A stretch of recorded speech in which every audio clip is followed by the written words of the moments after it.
And this is actually the gospel lesson for Sunday. Love your enemies. Do good to those who hate you. And so what does that mean? I mean, we live in a society right now where, this is not a new concept, loving your enemies. But we are increasingly seeing ourselves within our own country as enemies. Mm-hmm. What does that mean, right? Yep. And,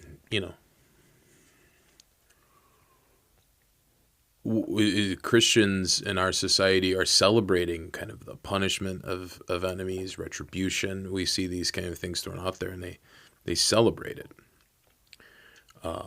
What does that mean in the face of Jesus saying to love your enemies?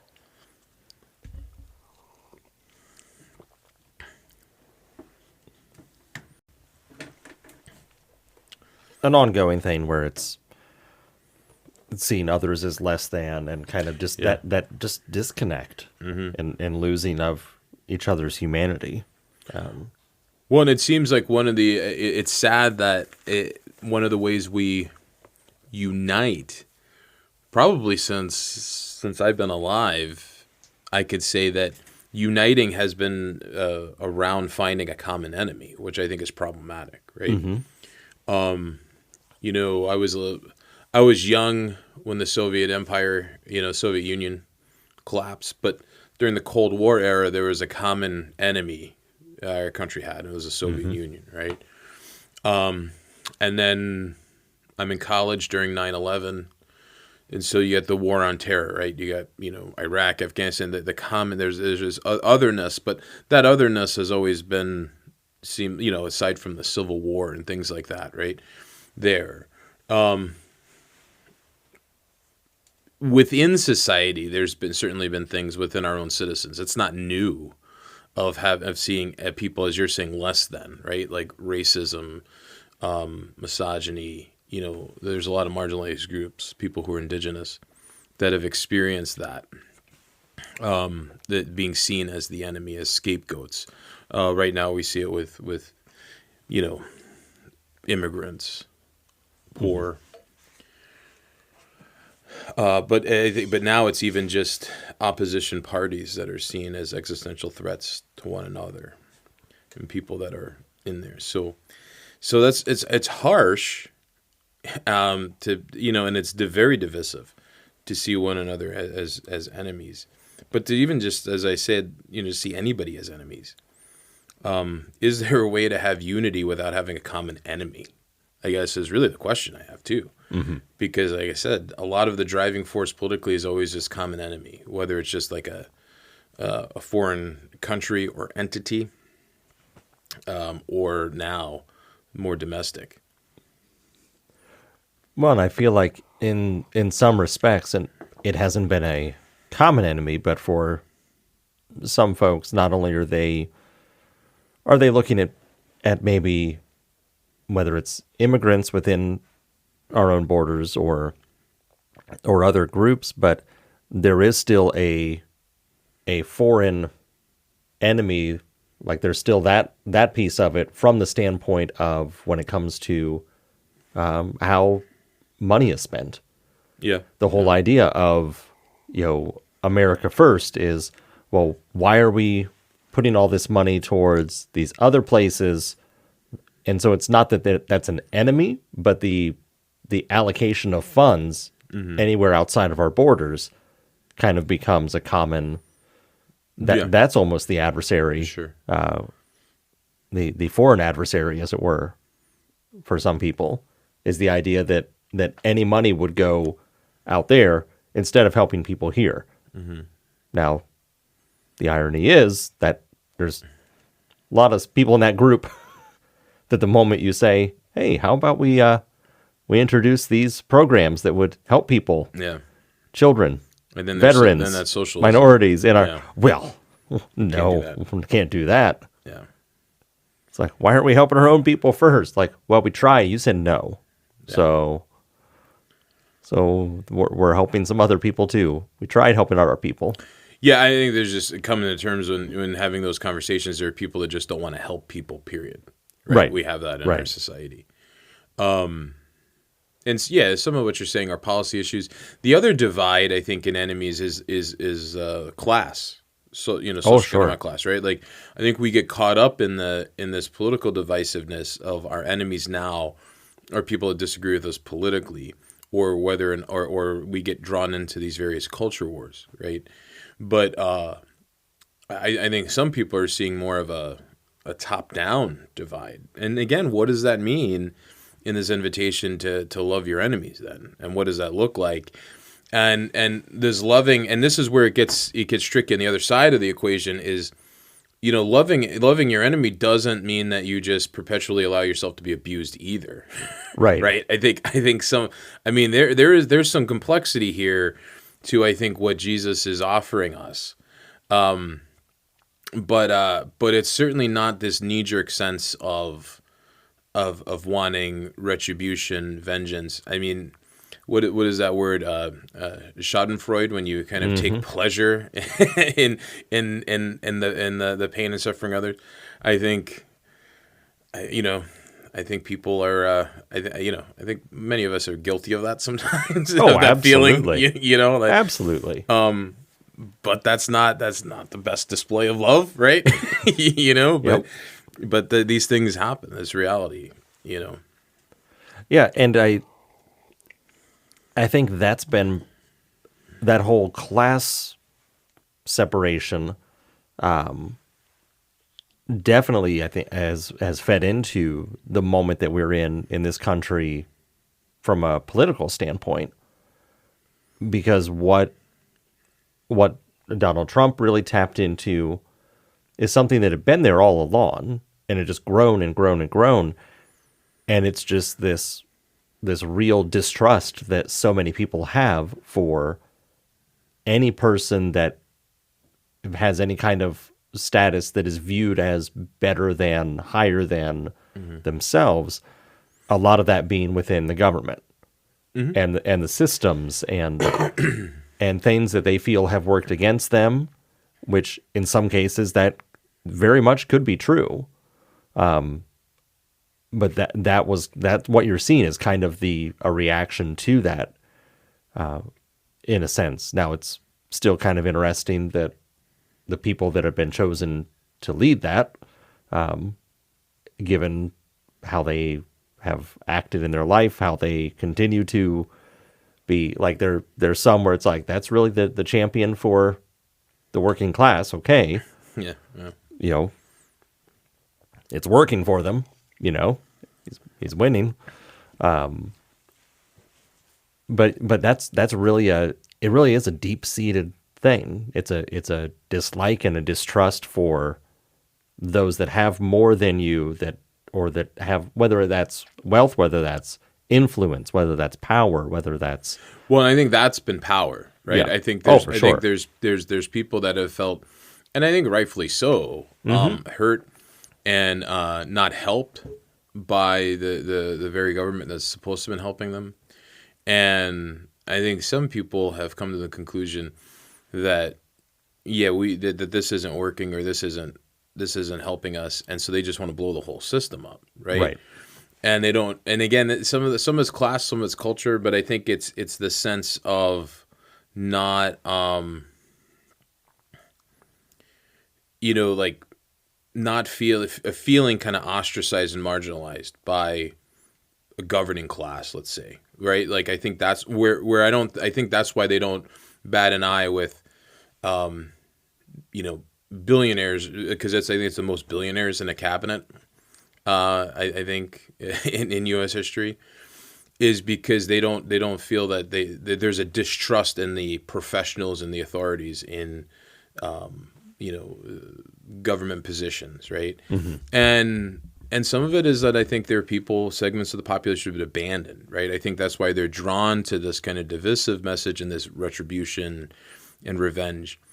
Just recently, I remember, because a lot of people working for USAID been like laid off and stranded and whatnot, and some people in government have been fired, and people are asking, well, what am I going to do? I've dedicated so many years, this and that, and I remember reading a Facebook comment that really stood out to me in the sense of like, well, the person said, well, you can code, or they can code. And what that is referring to is, when the coal miners in West Virginia were losing jobs, at the time, people in government, Democrats, were saying, well, we'll teach them how to code, right? You're just switch careers.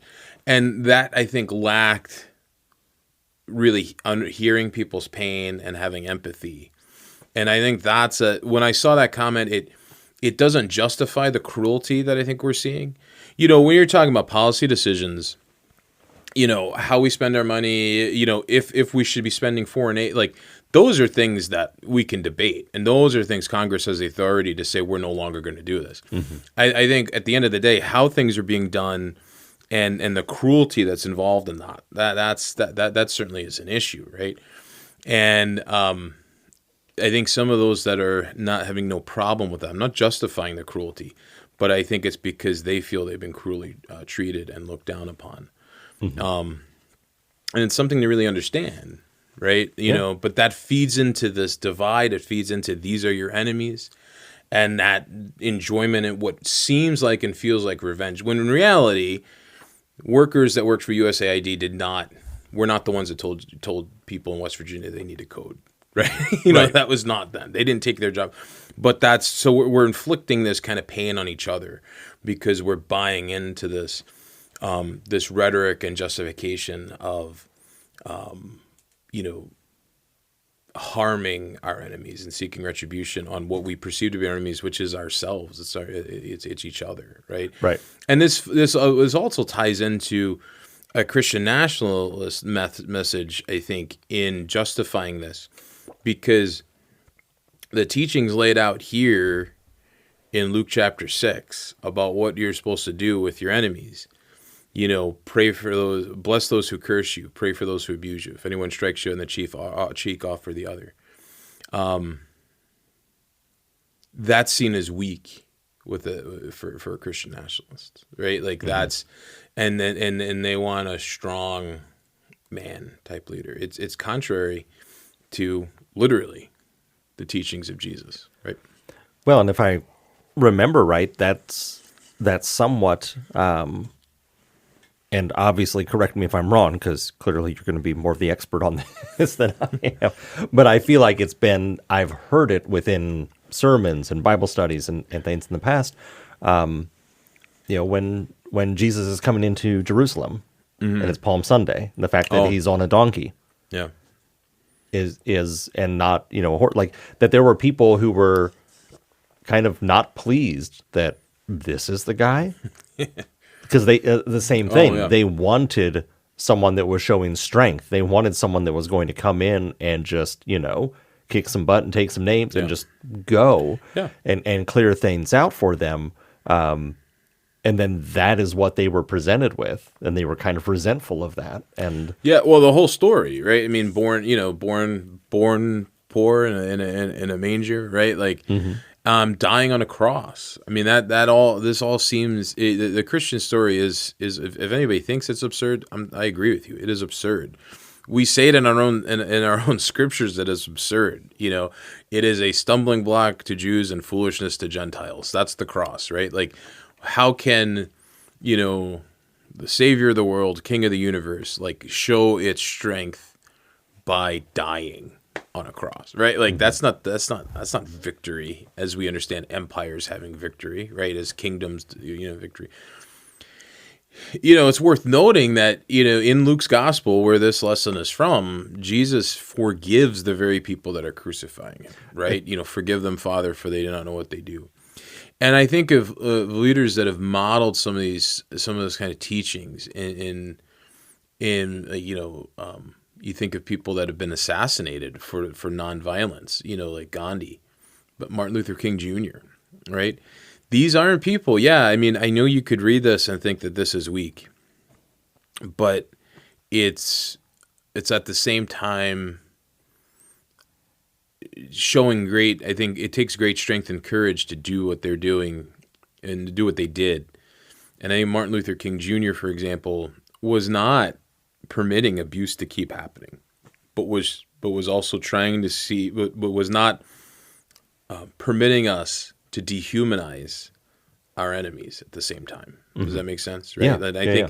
I think that is what has moved people and moved by not allowing us to just dehumanize and I think that's what Jesus does. He doesn't allow the dehumanization of the very people that crucify him.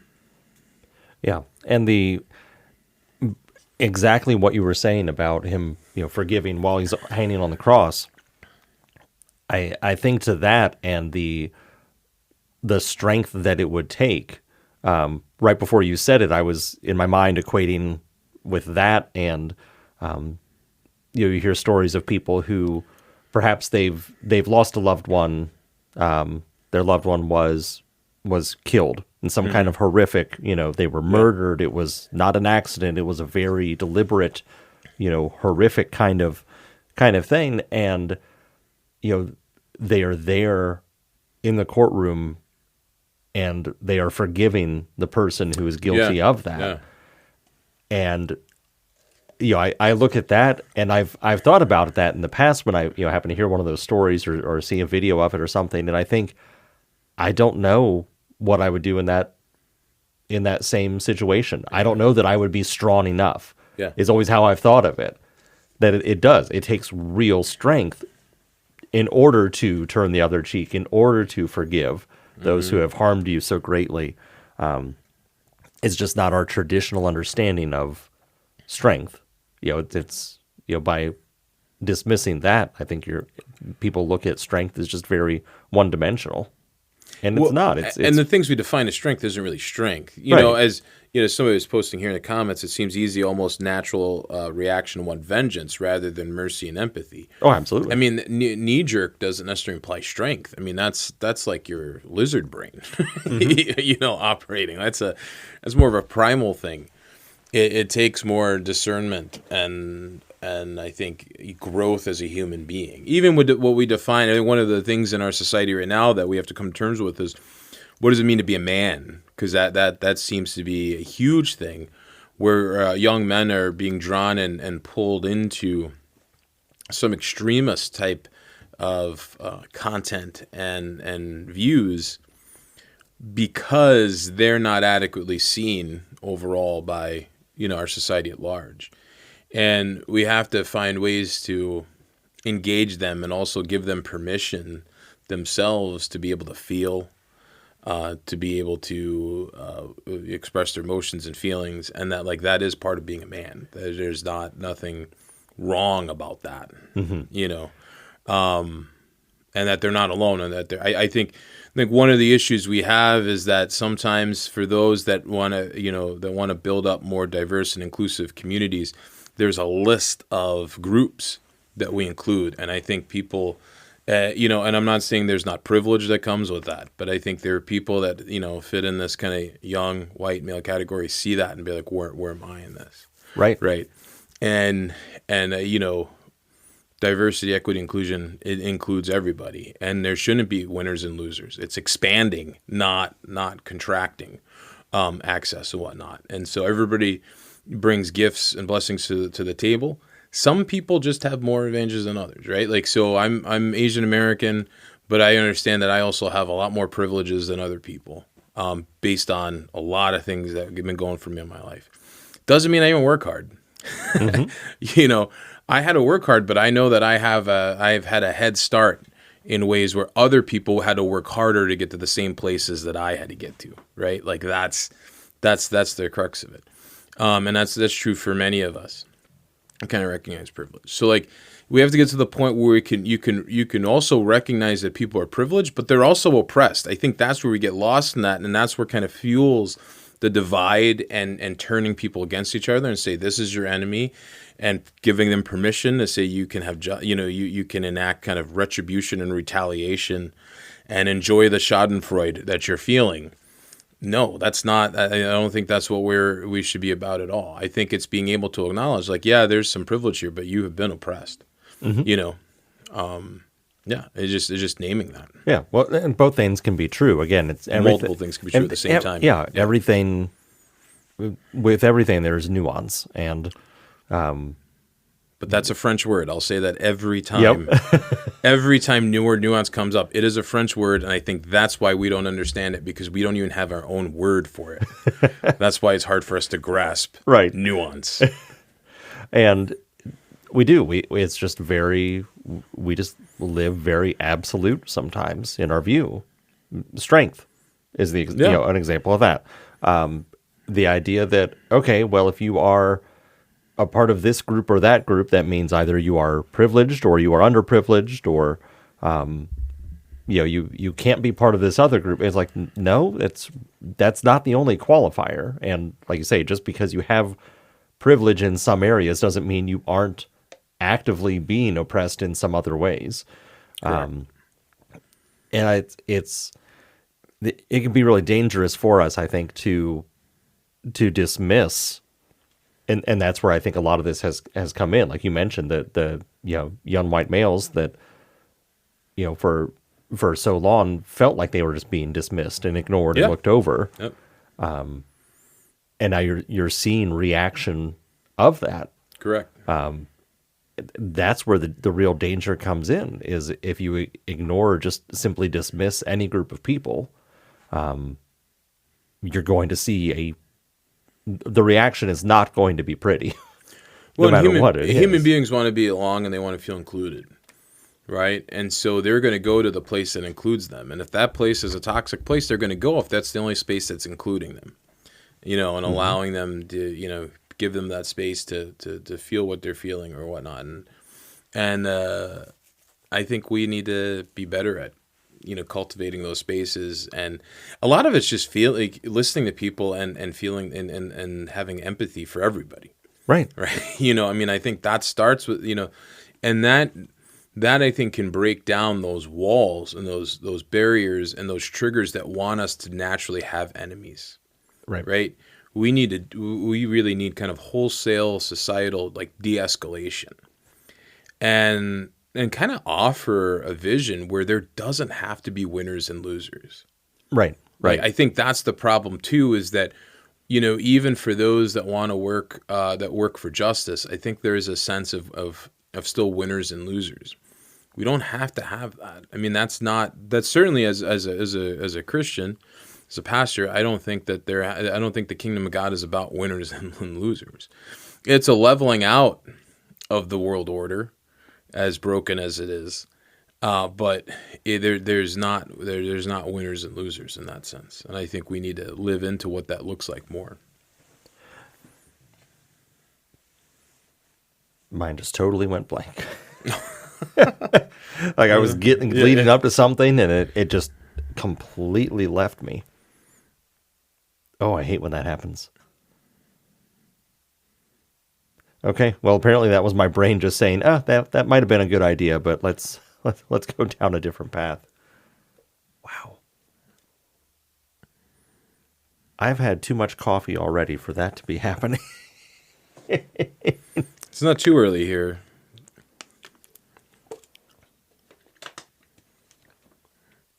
Yeah, we have some affirmation here in the comments about limited understanding of things like strength and forgiveness. Absolutely.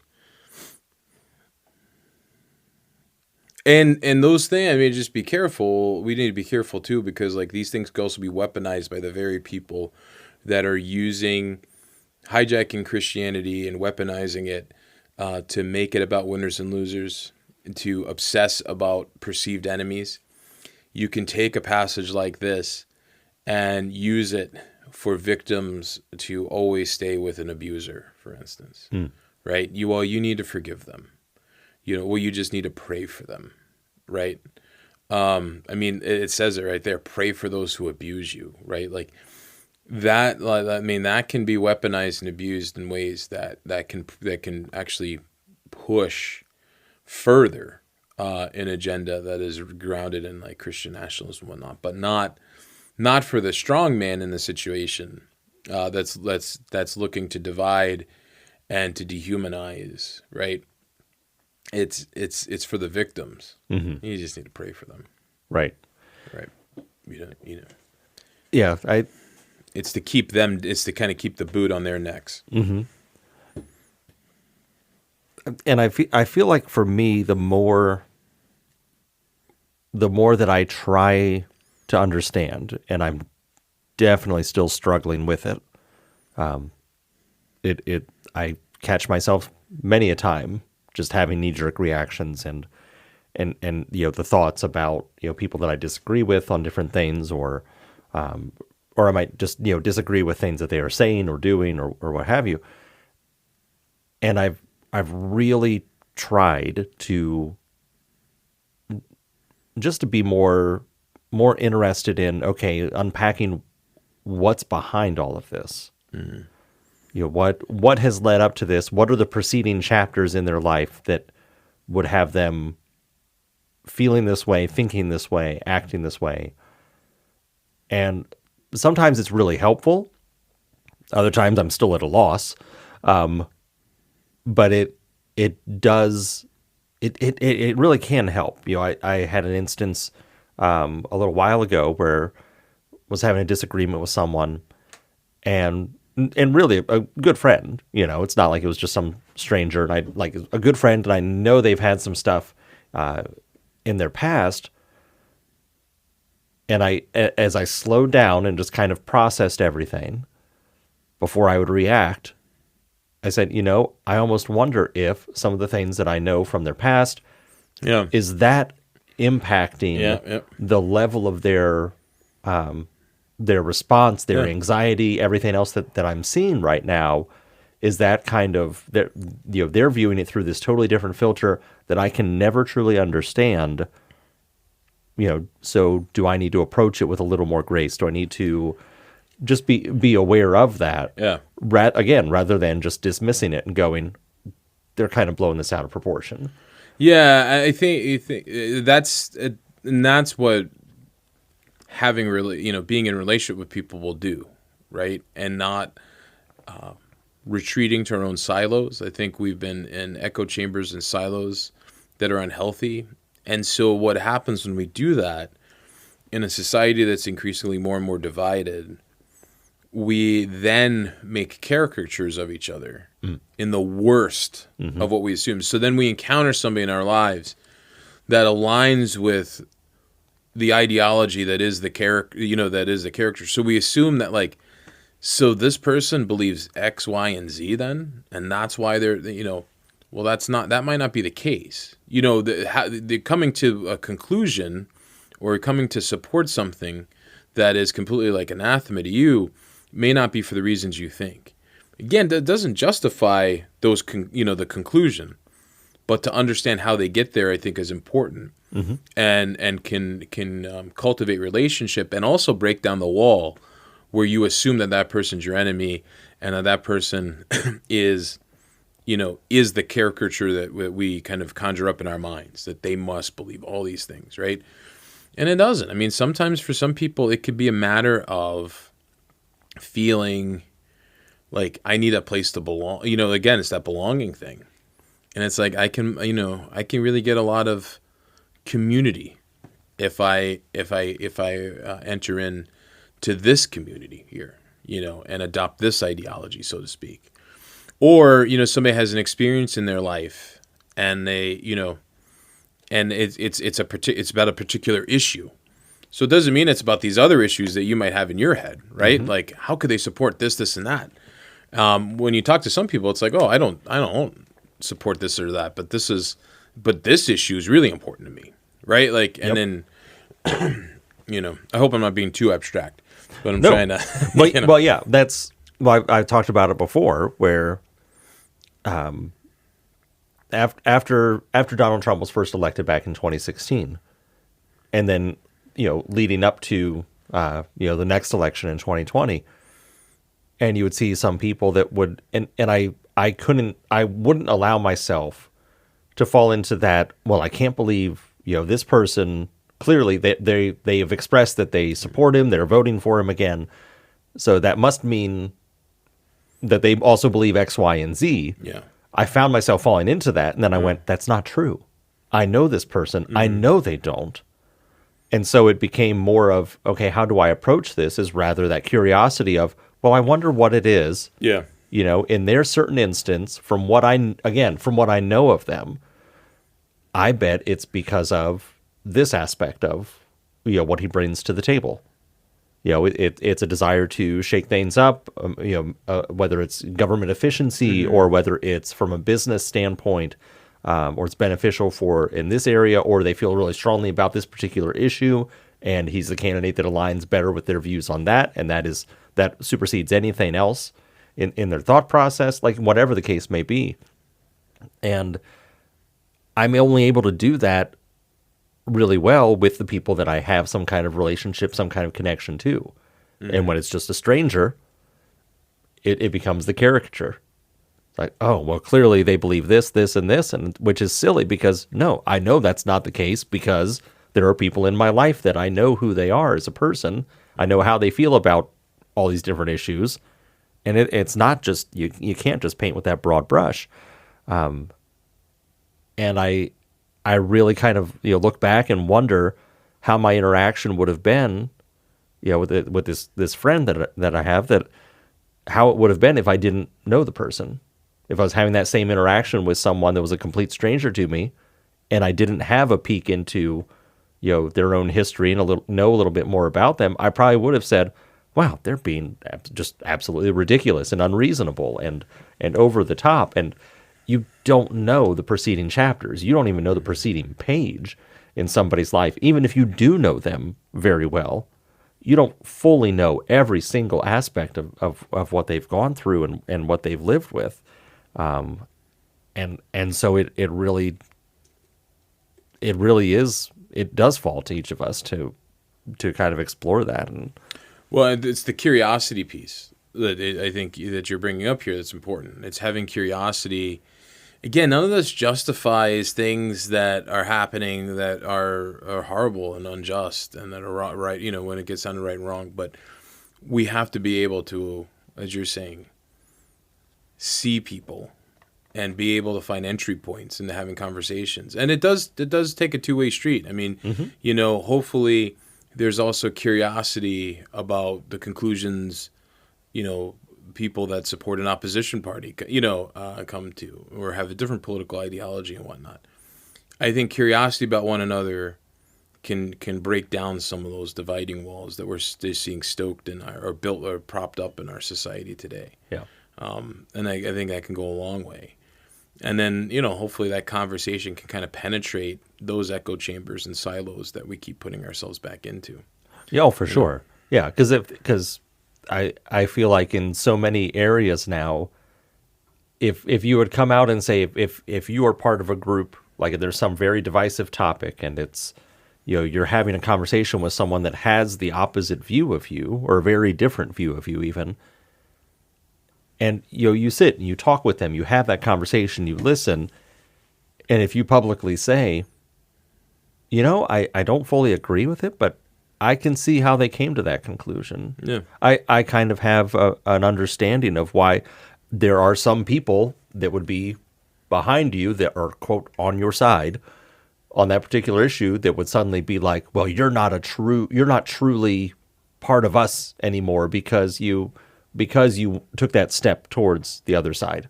Yeah. Even though it required that other person to come, like you're both moving more towards the middle in that instance. And it's like, no, I feel like if I can express an understanding of where they're coming from, I think that better informs my own beliefs. Because if I just blindly say, well, no, my way is the only way, and I'm not going to, no, just like there are things that you've brought up in our conversations where, looking to other faiths and other religions, and I feel like that strengthens my own faith, having an understanding of what these other practices are and what the other belief structures are, and how they approach different aspects of life. That strengthens my own. It doesn't weaken it. And we've talked about this before too, where it's kind of the idea that God is so fragile that any questioning or any looking of any, like, no, he needs to be protected and we can't possibly question anything and we can't possibly. No, I think he's good. I think he can he can power through any of that, and it's healthier to really examine and dive in and say, here are some things that differ from how I believe. Mm-hmm. It's kind of putting up. It's not a stress test, but in a way, you know what I mean. Yeah, like, yeah. Instead of just saying, "Oh no, this is great," like, no, I feel like it gives me a deeper understanding than if I would just stay in my own little bubble and not explore and not do any kind of comparison and that's what I think that's truly what's just missing all across the board is.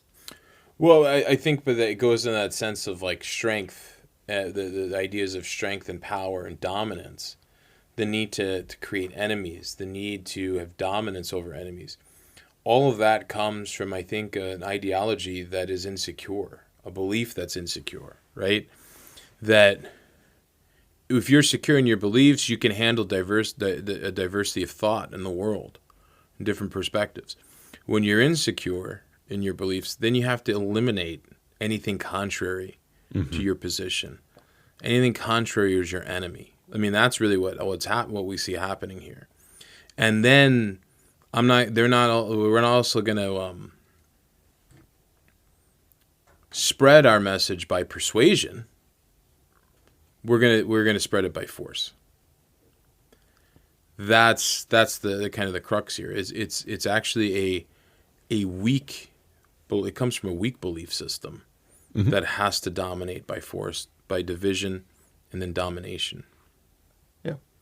Well, how often do we hear that in instances where it's like, yes, the loudest, most braggadocious person that seems so confident, that seems so sure, that seems so strong in that kind of a sense is really the most insecure and the weakest and the ones that are so concerned about what others are thinking that they have to project this, this facade.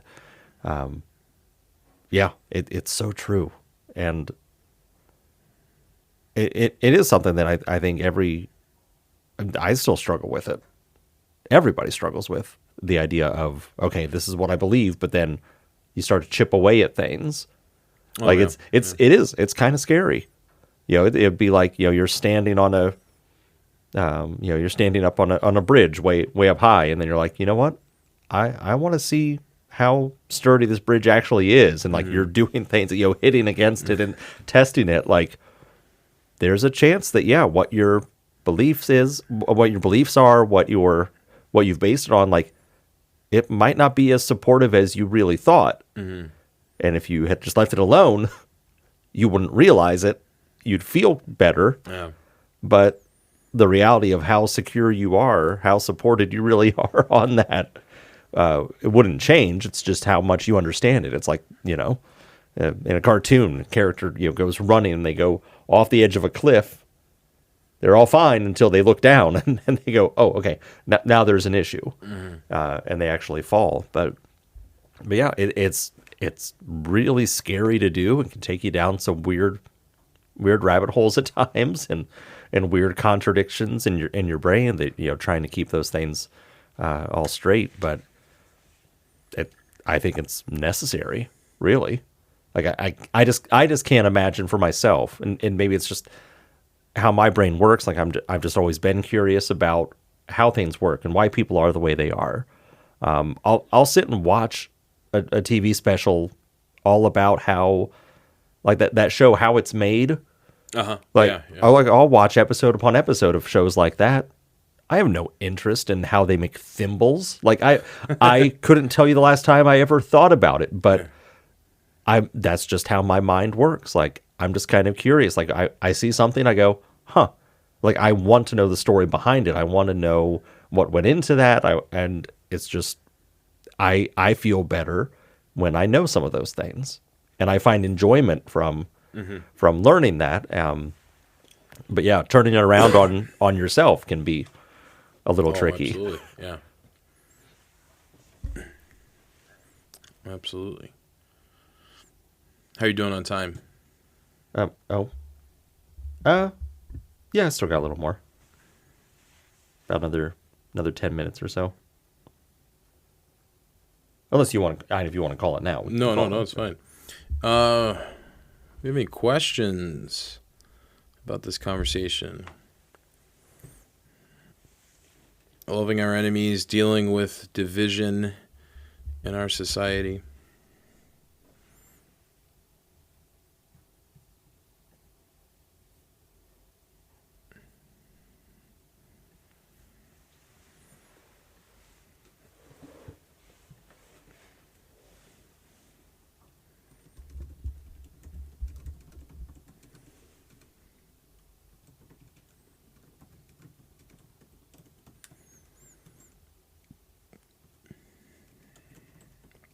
But this is definitely a difficult gospel lesson for a variety of reasons, right?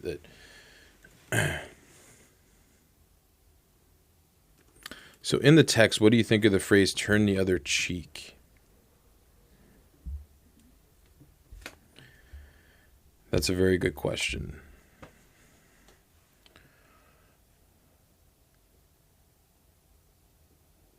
I have to ponder that more, but I think my initial reaction to that is don't retaliate. Retaliating is now there's some Christian traditions that talk about. I mean, they are like your Anabaptists are nonviolent. They're pacifists. You have Christian traditions that are pacifists, and they take that to heart.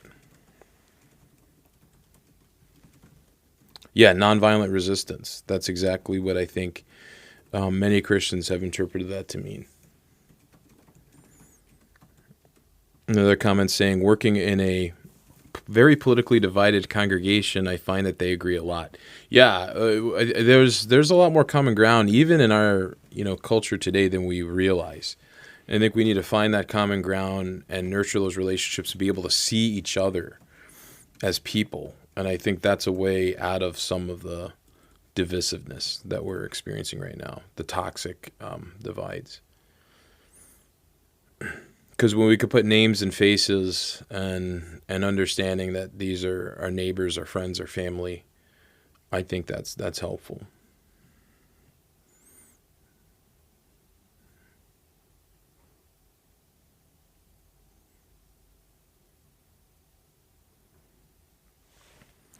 But yeah, I think nonviolent, when it gets to the turning the other cheek, nonviolent resistance would be. And that's what Jesus embodies that in dying on the cross. A good book to read is Jesus and John Wayne, because there's a contrast between this teaching, Jesus dying on the cross, and John Wayne, right? And that predominantly American evangelicals have wanted someone that looks more like John Wayne and less like Jesus when it comes to exerting their political power and influence in the country and in the world. That's definitely the overarching, I think. Here we go. The caricature of Yeah. American, Yeah. in the world is more the John Wayne kind of the loud, boisterous, just kind of plowing through things and take by force kind of approach. Absolutely. Yeah. A comment here saying, I like the idea of using the congregation to be a place to have hard conversation with people you love. Absolutely. Because we all are a bundle of intersections too. We don't fit in these cookie cutter things. And so we can have these conversations and we can kind of, we're able to see each other more multidimensionally. And if we can do that in our communities of faith, as you're saying here in your next comment, then send them out to do likewise with other people that they encounter. Yeah. We can model this for the world where as Christians, our unity isn't in our agreements and disagreements. Our unity is at the foot of the cross, period. Right? And so, especially as a Lutheran Christian, our it is not contingent upon us to be in full agreement on whatever issue is of the day in order for us to be in communion with one another. We can agree to disagree on a variety of things. Doesn't mean we don't have standards and boundaries. I mean, we do. We have theological and ethical commitments for sure. But there is a lot of things that are open questions, I think, for Lutheran Christians. And there are things that we can agree to disagree on. And I think so much of our society today and so much what we see in various expressions of Christianity is that if we don't agree, then we can't be together. And so you part way. If we don't agree fully on certain things in particular, then we can't be together. We have to walk away from each other. But Christ draws all people to himself. And I think that's what we see at the foot of the cross. And if that can be our foundation and our centerpiece for what brings us together, then we can do that. Yeah, United Methodist Church, that's split over human sexuality. A lot of mainline Protestants have split over that. Yeah. And that's been the issue in the culture that has become the issue in churches, where it's like, well, if we can't agree on this, then we have to walk away. But there's a variety of other things that we never split on that we disagree on too, right? I mean, like, in our congregations, people have different opinions on the death penalty or abortion or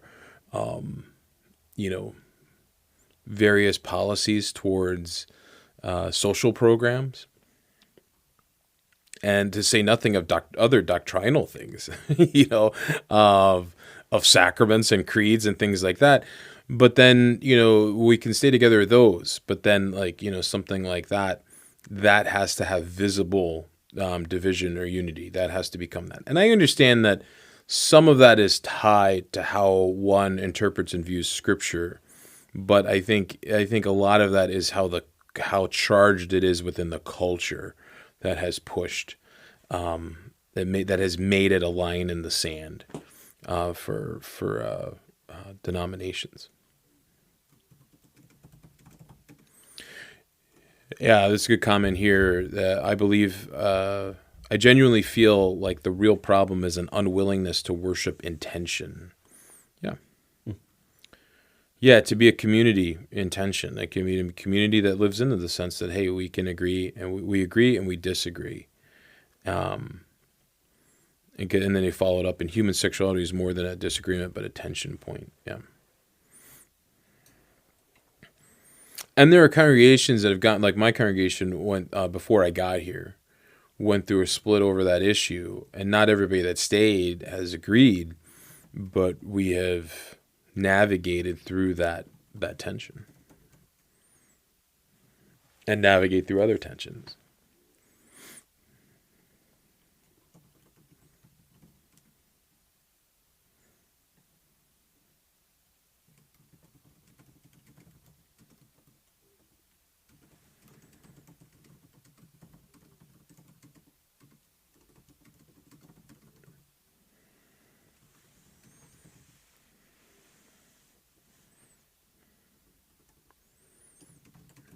Well, and I would say that the center of it too, like I don't feel that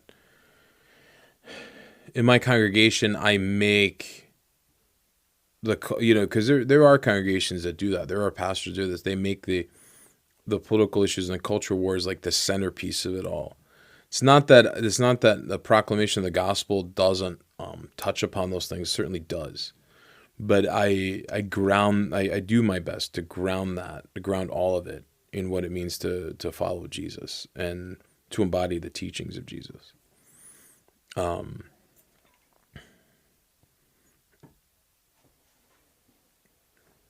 to not just get kind of caught up in the emotion of the culture wars and the divide, but really to invite people to think and to reflect. Yeah. Would you say that's fair? Yeah. Yeah. Oh, yeah, absolutely. You sit in the pew. Yeah. No, for sure. But it also doesn't shy away. I mean, I think sometimes I name those things, but it's not, I don't necessarily, I don't think I do it in partisan ways, right? Right. No, I'm really appreciating I'm just kind of sitting here with that idea. The real problem is an unwillingness to worship intention. Mm-hmm. Like, yeah, there's that level of discomfort. And it's like, no, we want to be, we don't want any of that feeling of this could be kind of shaky. Yeah. Internally, and we don't want that. Yeah, that's exactly what it is at times. I just how that's worded just really connected with me. That was really well put. Yes, this is a great comment. Jesus is political but never partisan. Yes, 100%. And that's a great way to put it. So like when people tell me they don't want politics in church, I will say time and time again, to say Jesus is Lord is a political statement, period. Because when we say Jesus is Lord, the empire is not. Or the emperor is not, right? And so that has to, and so following Jesus is going to have political consequences. But I think when we reduce some of this to just kind of partisan stuff, that's when we get in trouble. And we lack discernment then. I think far too often right now, I think partisan politics has become a religion in many ways for folks. And for those that are deeply entrenched in partisan politics and have a religion in their life, their politics is informing their religion rather than their religion shaping their political worldview.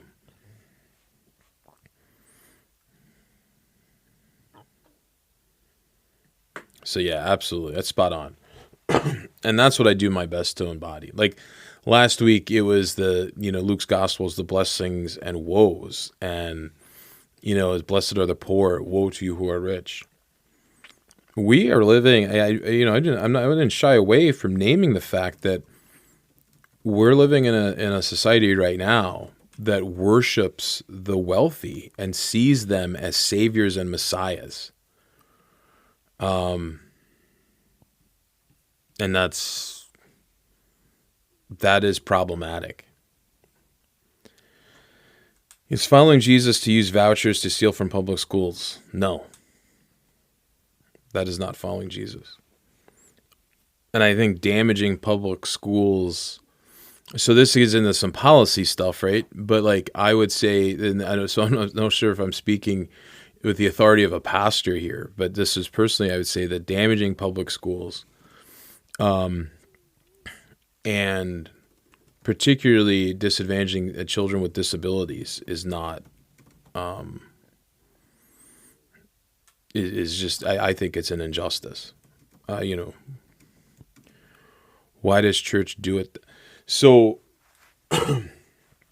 voucher programs, as I understand it, that some politicians push, is a way to weaken public schools, as I think you're pointing out there, right?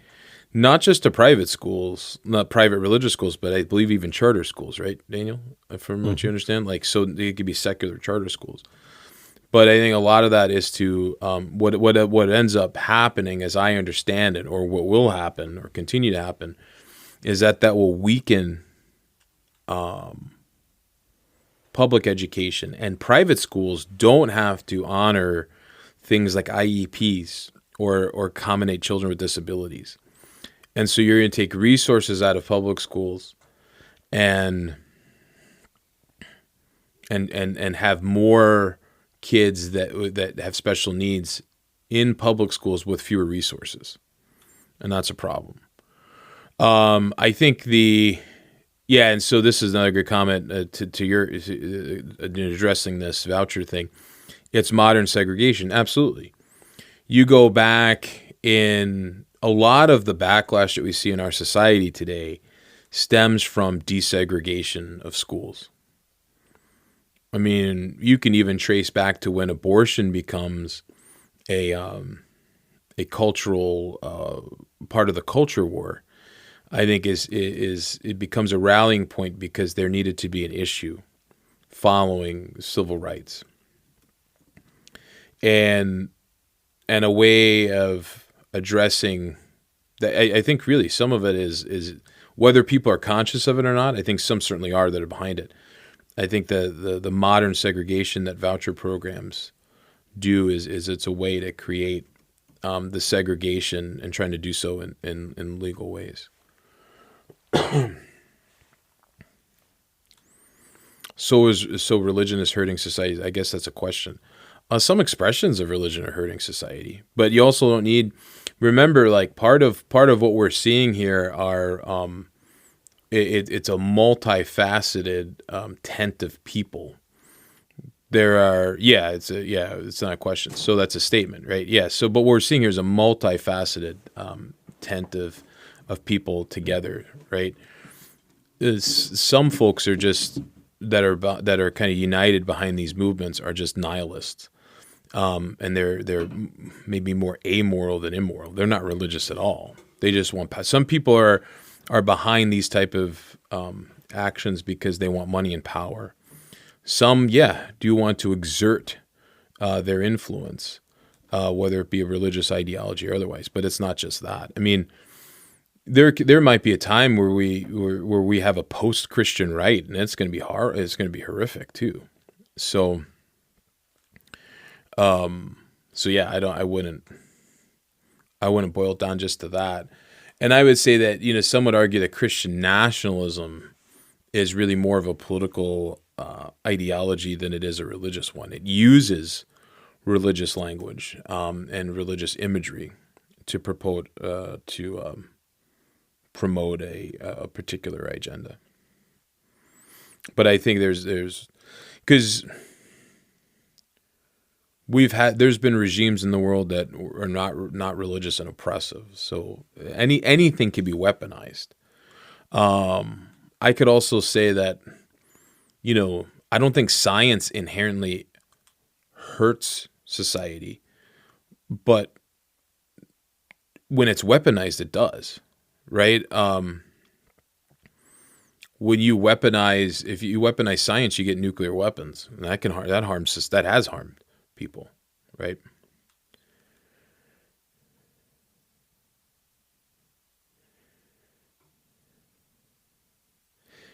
I used to say that we have to be careful about calling Christian nationalists not real Christians. Now I'm full on calling them heretics. Yeah, I think that's fair. I think that's accurate. I think we have to name that.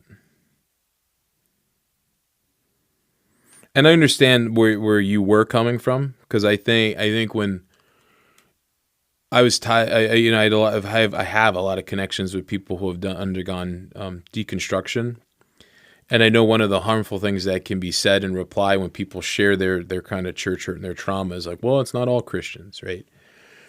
And I think in some ways validating the fact that they're just acknowledging that there are a variety of expressions of Christianity, I think is helpful and healthy, but not to minimize people's hurt and pain. But at the same time, I agree with you here, Gretchen, that we need to call a spade and be like, this is heretical teaching. This is contrary to Christianity and how we understand the Christian faith.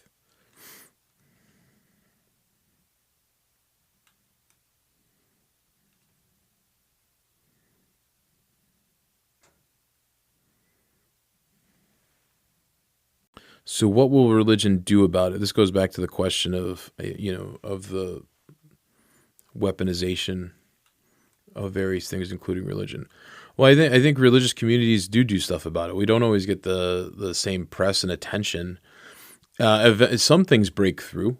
I mean, you had an Episcopal bishop the day after the inauguration ask the president to display mercy towards marginalized folks. I mean, there are people that are doing things regularly. And I'm not saying that we should get notoriety for doing the things we should be doing. But American evangelicals for decades have done a great job in centering themselves as the only expression of Christianity, it seems, in this country. Certainly the authoritative voice of Christianity in this country. To the point where other expressions of Christianity or just other religions don't really seem to exist or matter. And they do. And they make a tremendous impact in our communities and in the lives of our neighbors and friends, whether we see it or not. They are doing things and alleviating some of the tensions and pressures on the safety nets that have been provided and we may be losing more of. So just because there are people in our communities or you yourself that might not directly benefit from some of the stuff that's there, there are societal benefits from the outreach alone. I mean, that's to say nothing of the spiritual solace and the community that religious congregations, houses of worship offer to folks. Yes, that I or you are Christians should be good news to anyone we encounter. Yes, it should be good. The good news should be good news. It should be about. I think far too often Christians in our society take the gospel and it becomes a threat and not a promise.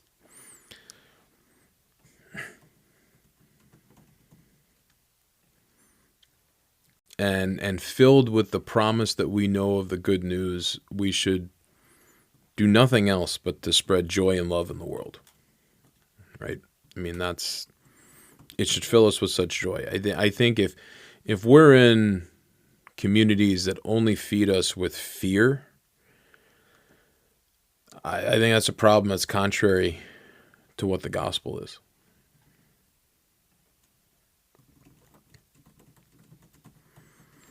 And it's not, yeah, good news to anyone we encounter is not dependent on their belief. Yes. Yeah. We are to love our neighbor, period. It's not a quid pro quo. I think we need to embrace what I would call now more of an anti-colonizer mentality when it comes to interacting and even sharing our faith. I think the way of a colonizer seeks to dominate, and it becomes dependent on them fully kind of embodying and adopting our ways, not just our beliefs, but so much of, so many other things. And I think when we meet people on common ground, see them as created in the image and likeness of God, we realize that relationship is now a two-way street. I think the way of the colonizer looks at people and kind of perverts things like evangelism and says, and looks at other people and is like, you have nothing to offer me because I'm superior to you. I think when we kind of take away that mentality of the colonizer, we can see people in the image and likeness of God, meeting them on common ground, believing wholeheartedly that we have something to share. We have something that brings us joy in our lives. But we also can see them as bearing the image of God, having something to share with us as well. They have something to give us. And that becomes relational. And it's worth our time and investment in these folks that God has put into our lives. And we don't know what will come of it. It's not up to us to decide what becomes of that, but to lean into that relationship and you will find people that need to hear, a more direct word of consolation. The people that we encounter that are living in a sense of shame, that feel they can't be forgiven. Well, I mean, the good news is for them then, right? I mean, we can assure them from our faith that, no, we believe in a God where there is nothing that God won't forgive you for. And we can offer them that word of forgiveness, right? There are people that feel that they don't belong because of the choices they made in their life or the status they have in our world, and they've been shunned. And we encounter them, and from our faith, we could be explicit in saying, no, the kingdom is for you. Our God is for you and welcomes you. So there are instances too where we can, I don't think it's a St. Francis type model where it's just,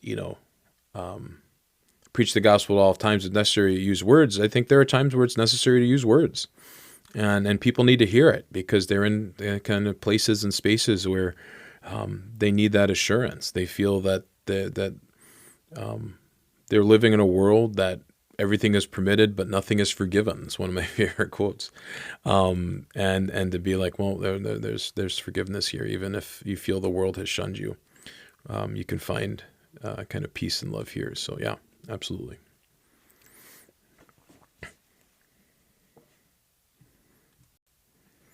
All right. Well, I think I'm going to wrap up here. Thank you, everybody, for your engagement.